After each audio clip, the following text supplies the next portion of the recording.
कर्म करना चाहिए? अच्छा, बहुत अच्छा प्रश्न है इनका कि स्वाध्याय का प्रारंभ कब करें और स्वाध्याय का अंत कब करें। तो स्वाध्याय के प्रारंभ के लिए आचार्यों ने लिखा है कि सोम भौम, ठीक है, 2 दिन जो है यह स्वाध्याय के लिए शुभ माने गए हैं, सोमवार और भोमवार। ठीक है, सोमवार मतलब सोमवार, भोमवार मतलब मंगलवार। ठीक है ना, मंगलवार को भोमवार बोलते हैं। तो सोमवार और भोमवार को, और इस दिन यदि मृदु नक्षत्र हो तो और ज़्यादा शुभ होता है। सोमवार और मंगलवार को मृदु नक्षत्र में स्वाध्याय का प्रारंभ करना चाहिए और शनिवार के लिए उसका अंत करना चाहिए। ठीक है, शनिवार अंत के लिए और सोमवार मंगलवार प्रारंभ के लिए।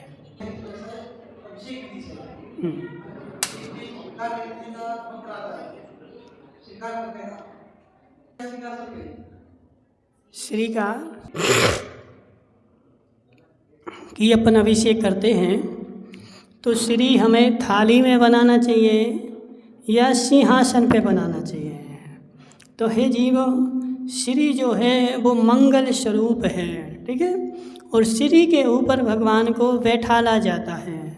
तो श्री कहीं कहीं थाली में बनाते हैं, कहीं कहीं सिंहासन पे बनाते हैं, लेकिन मुख्य ये थाली में बना लो, उसके ऊपर सिंहासन रख दो, उसके ऊपर भगवान को विराजमान कर दो। थाली में बनाना अच्छा है ताकि वो केसर भी भगवान के ऊपर लगेगी नहीं और नीचे वो किसरी भी बन जाएगा, अपना काम भी हो जाएगा। मेरा जो प्रश्न है वो आगम संबंध नहीं है, लोक व्यवहार से संबंधित है। मान लीजिए हम सवेरे मंदिर आते हैं, पुरुष हो चाहे महिला वर्ग हो, तो पुरुष वर्ग का ऐसा सपोर्टिंग नेचर होता है कि जैसे मैं सपोर्टिंग नेचर होता है कि जैसे मैं लेट आ गया तो पहले तो कुछ जगह इधर आके बैठ जाओ, पास आके बैठ जाओ, भगवान के साथ बैठ के पूजा करो, मतलब हर चीज अनुकूलता मिल जाती है।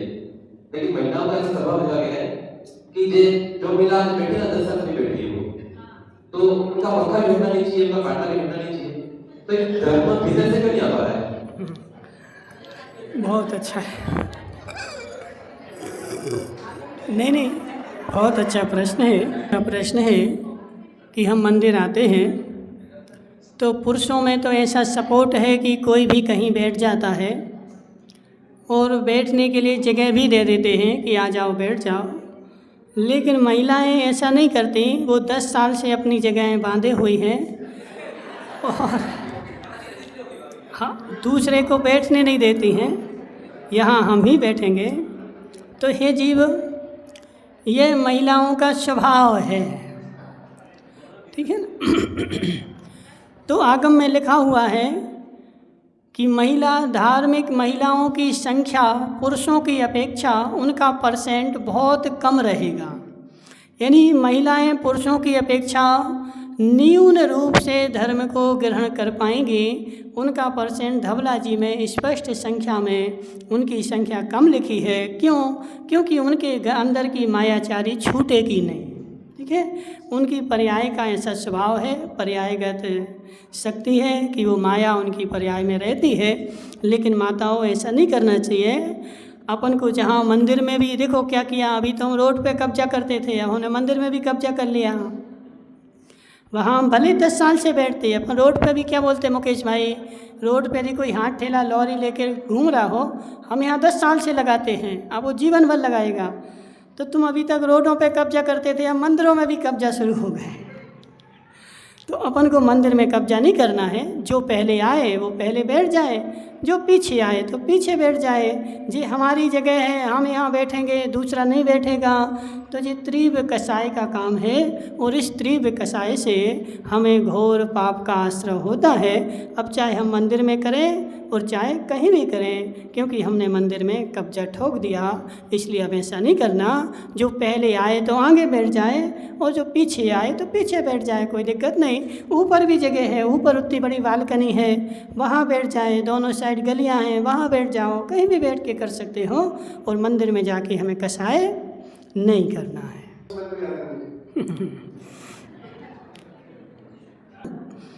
कि प्रशस्त राग और अप्रशस्त राग हमें समझ में नहीं आ रहा है। तो हे जीव, प्रशस्त राग जो होता है वो शुभ का बंध कराता है, और अप्रशस्त राग जो होता है वो अशुभ का बंध कराता है। और लंबे समय से सुबह के प्रवचन में भी इसका व्याख्यान चल रहा है कि प्रशस्त राग जब भी होगा तो शुभ लेशा के साथ होगा, और अप्रशस्त राग जब भी होगा तो अशुभ लेशा के साथ होगा। तो मुझे राग तो है, लेकिन उस राग में भी कहीं ना कहीं लोभ छिपा है। भगवान से राग है, शुभ राग है, लेकिन उसी में यदि लोभ छिपाए तो वो अशुभ राग हो गया। कहीं ना कोई इच्छा लगी हुई है तो वो अशुभ राग हो गया। भगवान से भी किया, क्योंकि अपन घर वालों में जो राग करते हैं वो अशुभ ही होता है। क्यों होता है? क्योंकि कहीं ना कहीं वहाँ से बदले की भावना निकल रही कि मैंने इनके लिए ऐसा किया तो ये मेरे लिए ऐसा करें, और जहाँ ऐसी भावना रहती है बदले की, वो सारा अशुभ होता है। और सूक्ष्म रूप से मैंने किसी का उपकार किया, मैंने किसी पे करुणा करी, लेकिन उसके बदले मुझे कोई इच्छा नहीं है अंदर से, तो जानना शुभ है। और अंदर से यदि अभिषेक किया, शांति धारा भी करी, लेकिन शांति धारा करके भी हमारे मन में ऐसा बैठा रहा कि ऐसा ऐसा काम हो जाए, ऐसा ऐसा काम हो जाए, तो मुकेश भाई सत्य बताना, उसको शुभ में डालोगे कि अशुभ में डालोगे? उसको भी हमें अशुभ में ही डालना पड़ेगा। इसलिए धार्मिक कार्य भी कैसे करना, तो निरक्षक होकर हमारा कर्तव्य है, हम कर रहे, सब होगा। ठीक है। मंदिर में बैठ करके भगवान की पूजा करेगा तो अभिनय नहीं होगा, इनका ऐसा प्रश्न है। तो हे जीव, ऊपर बैठ के पूजन कर रहा है, लेकिन भावों को नीचे रख। व्यवस्था है, अवस्था है। अब यहाँ भी भगवान की एक वेदी यहाँ बनाओगे, एक वेदी ऊपर बनेगी, तो यहाँ छत पे जो बैठेगा तो उनका अभिनय नहीं होगा भगवान का।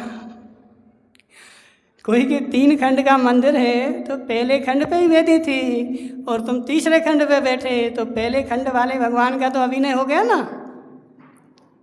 तो इसलिए ये जीव, अभिनय जो होता है वो क्रिया से नहीं होता है, भावों से होता है। मेरा अभिनय करने का वहाँ पे उद्देश्य नहीं है, ये समाज की व्यवस्था है, जगह नहीं है, इस हिसाब से बैठे हैं हम। अहंकार बस नहीं बैठे।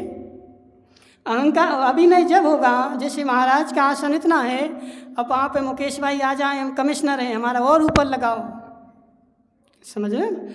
अहंकार बस अपना आसन बढ़ाते हो तो वहाँ पर अभिनय का शब्द आता है। लेकिन जहाँ पर व्यवस्था है तो व्यवस्था में जैसा होता है उस अनुसार हम काम करते हैं। और व्यवस्थाएं बहुत प्रकार की, बहुत प्रकार से बहुत सारी होती हैं, और देश में घूमोगे तो बहुत सारी व्यवस्थाएं मिलेंगी। और जहाँ जो व्यवस्था हो तो व्यवस्था के अनुसार व्यवस्थित होना पड़ता है, इसमें अभिनय का भाव नहीं आता है।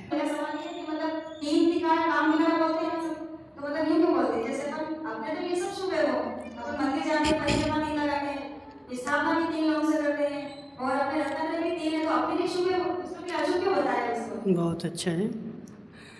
इनका प्रश्न है कि बुंदेलखंड में बोलते हैं 3 तिगाड़ा महाबिगाड़ा, तुम्हारे यहाँ ही बोलते हैं, यहाँ नहीं बोलते हैं, बोलते हैं। तो हे जीव, यह कोई कथन आगम का नहीं है। आगम में तो 3 का अंक शुभ माना गया है। ठीक है।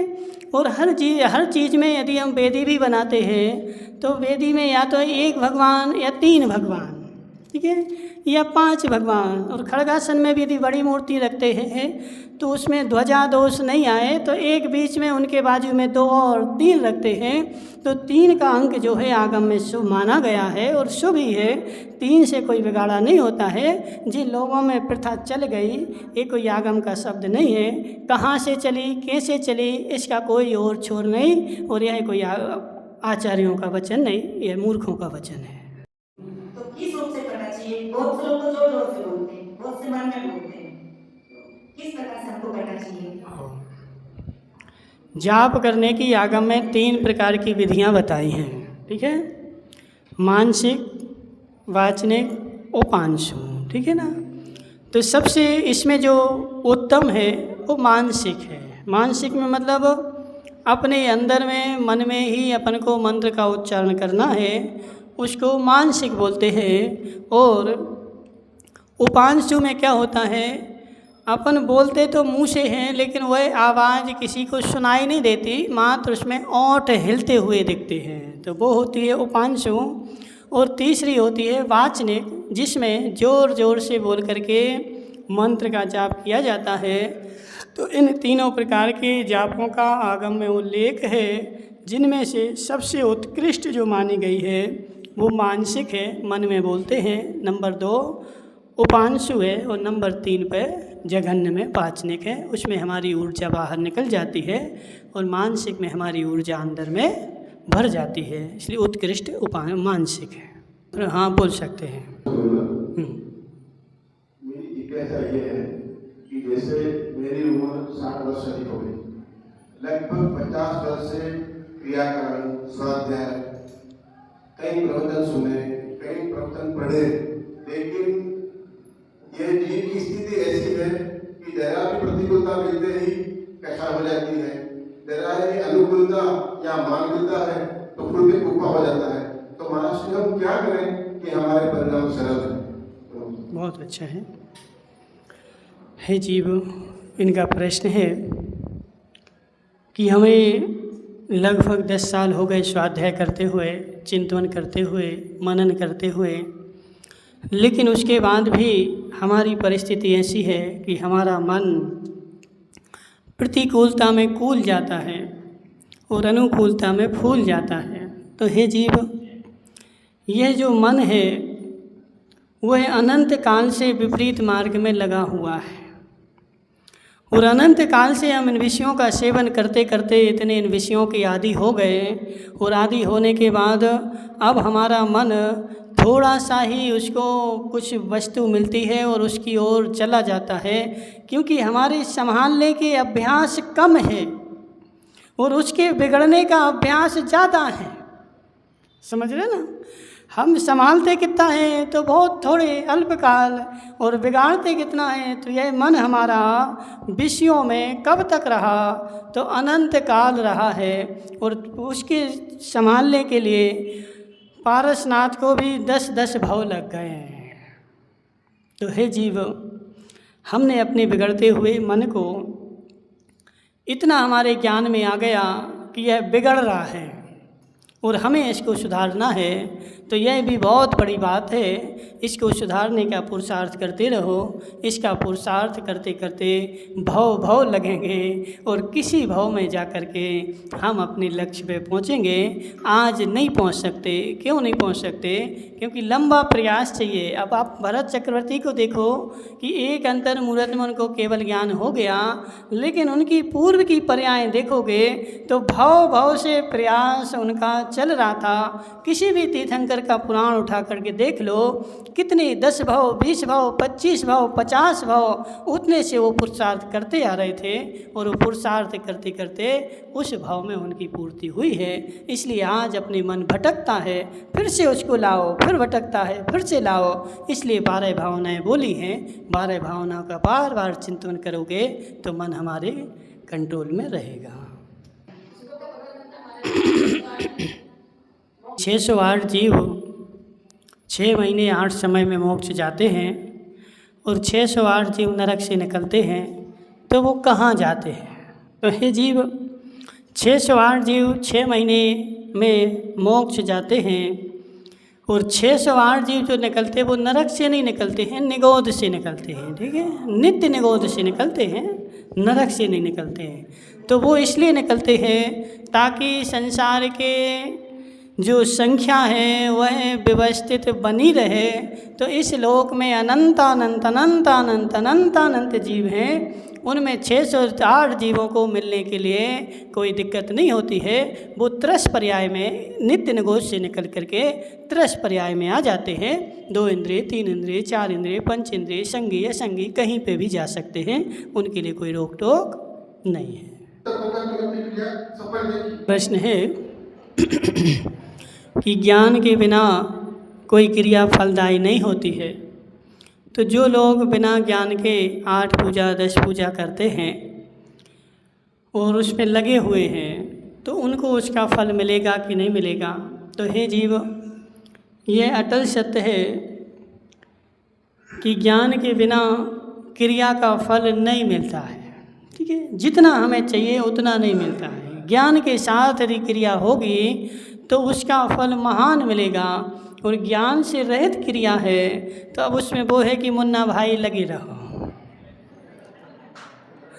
ठीक है ना, बस अब कम से कम लगा हुआ है, मार्ग में लगा है। जब ज्ञान जगेगा तो उसको और आगे का मार्ग मिल जाएगा। कम से कम वह आ गया है। कहाँ आ गया? स्टेशन पे आकर के बैठा हुआ है और स्टेशन पे अपना काम कर रहा है। जब RAC खुलेगी तो तुम्हारा नंबर लग जाएगा। बैठा है तो वो भी बहुत अच्छा है। कम से कम हम मार्ग में लग गए और पूजा पाठ करने लगे तो वो भी करते रहो, कभी ना कभी मुन्ना भाई सफल हो जाएंगे। मेरा प्रश्न है कि मुनि अगर 6 साल में गुरुस्थान में तक तो गुरुस्थान में रहते, उसके बाद क्या करते हैं? सातवें गुरुस्थान के बाद इनका प्रश्न है कि मुनिराज 6वें 7वें गुरुस्थान में होते हैं, उसके बाद क्या करते? तो उसके बाद रोटी खाते हैं।